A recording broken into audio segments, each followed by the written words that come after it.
Hi everybody, good morning to all of you.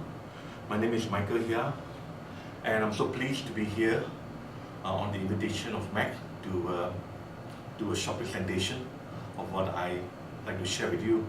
My apologies that I have not been able to make it at the talk itself, but I hope this will actually help. Let me take you a couple of things, through a couple of slides that I have over here. And but before I do, I'm wishing you all a very wonderful year-end festivity, holiday, and of course also a great year to come.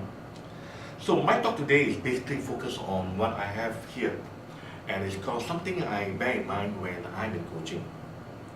And can you guess my mind what it is? It is on the 11 competencies. There are 11 down there. Which one do you think I choose? Give you a couple of seconds. Have that in your mind. Let's see whether you got it correct or not. Now, it's really about trust and intimacy. When I'm in coaching, I always try to spot for every opportunity that I have when I'm with a coachee to strengthen my trust and intimacy with them. And here are a couple of reasons as to why I do that. The first, of course, is there's always a greater demand, on the coachee as the conversation goes, deeper and deeper, the relationship going further and further, and the coaching really needs to work harder.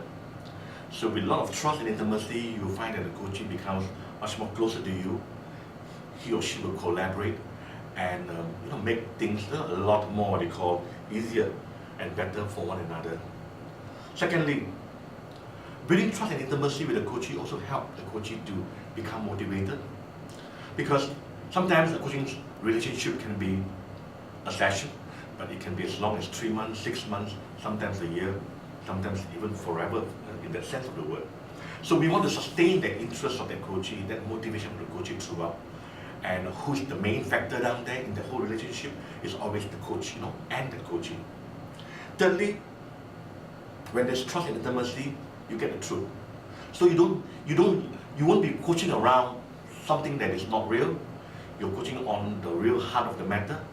And when there's truth, things becomes a lot more easier, and you'll be able to help the coachee a lot more than when the coachee is playing something in Malay we call it wine kulit with you, not telling the truth, but just moving here, moving there, telling everything except the truth.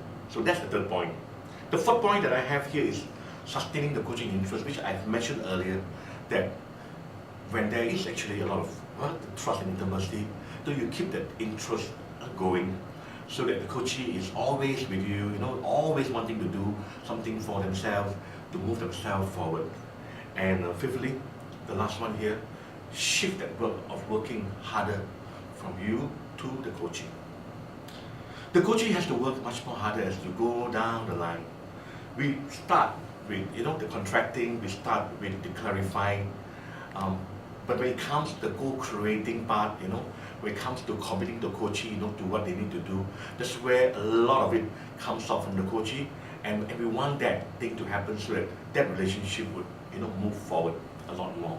So these are the basically 5 points or 5 reasons as to why I focus on trust, because when I can do that well with the coachee, things become so much easier. Now, and of course the question, how? So I have here outlined 4 things that I normally do when I'm in a relationship with a coachee to build that trust and intimacy, or should I say, deepening that trust and intimacy with the coachee. And the first thing that I look for is this: listen for words or the stories to find moments where you can either enthuse the coachee or you empathize with that coachee. Okay, let me give you a little bit of an example. Somewhere along the line, the coaching relationship, in that conversation with the coachee, you find the coachee saying probably something sad about a situation. And here you are, you're coaching her, let's say, on her plans, about wanting to be, let's say, a good teacher. But along the way, she said something about, she has a lot of work to do in the office or in the school, and she has to do this and to do that. So there will be a moment whereby you could say something like, wow, you really have a big job to do, or wow, there's something, so what they call important about you in the school, and not many people can do like what you do. So these are some kind of words that sometimes you can use. Or in a conversation, sometimes the coachee maybe in that moment say, I'm busy because, I just, my wife just gave birth to the first child. Well, there's a moment for you to enthuse and say something good, congratulations.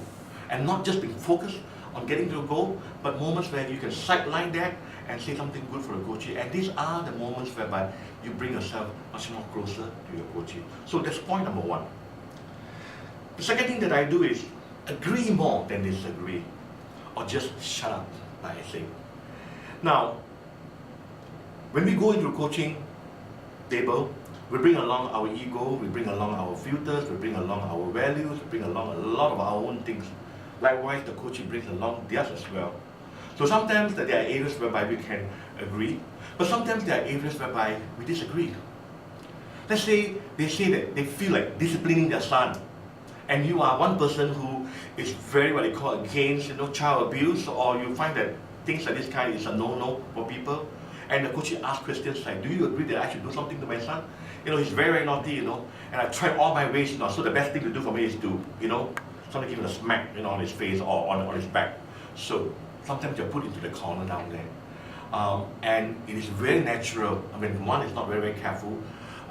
Words like, well, I think that's not the right thing to do. You shouldn't be doing that as a father or as a mother or something like that kind to the effect whereby it's like saying, I don't agree with you, or I don't like what you're doing. So these are moments again whereby, you break the trust.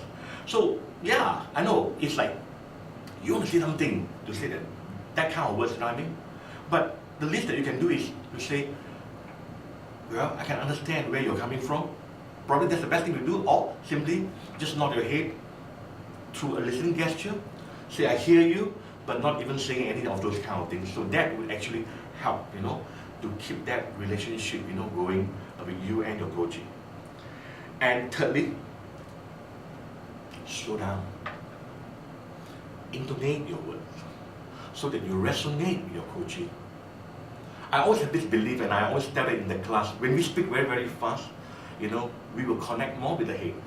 But when we slow down, and we calm down, and we intonate our words, like for instance, saying, what is your goal? You say, what's your goal?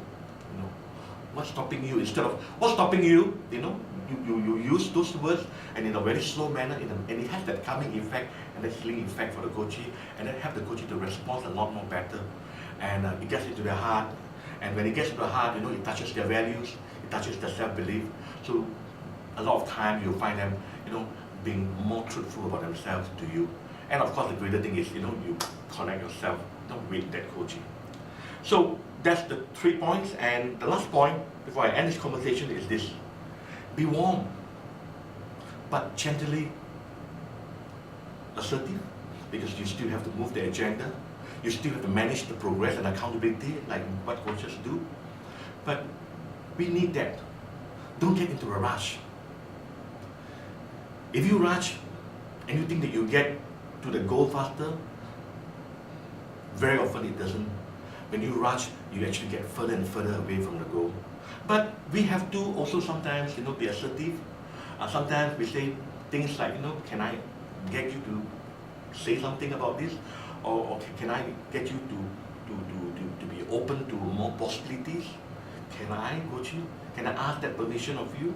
So these are gentle ways of, connecting with your coachee and actually getting them to become a lot more closer to you. So then at the end of it all, of course, you're going to have a much wonderful, most beneficial session, and adds a lot of value to the coaching. So ladies and gentlemen, this is I think my time is up. It's almost 10 minutes down. So these are my 4 points, and I hope that it adds a lot of value to your coaching skills and the things that you do in coaching from now onwards. And with that, of course, I wish all of you a wonderful 2015. And here I say, wishing you all a even more amazing year of coaching. But not forgetting your family, not forgetting your health, not forgetting the other parts of your life as well. So on this note, I say thank you very much, and God bless, and nice talking to you.